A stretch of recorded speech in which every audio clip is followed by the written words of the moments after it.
మీరు సిల్వర్ అవ్వాలా అంటే మీ ఆలోచన విధానంలో ఏదో మార్పు ఉంటే అయిపోతారు.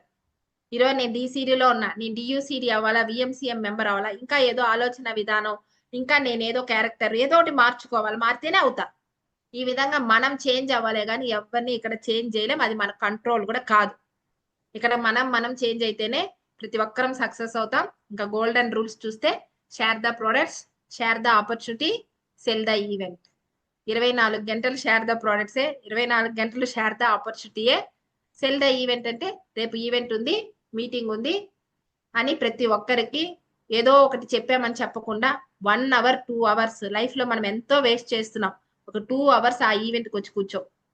అదేలాగా వాళ్ళు రాలేదే అని చాలా మంది మనం పోం. ఖచ్చితంగా మనం వెళ్ళాలి. ఎవరు వచ్చినా ఎవరు రాకపోయినా మీటింగ్ ట్రైనింగ్స్ కి రీజన్సే ఉండకూడదు.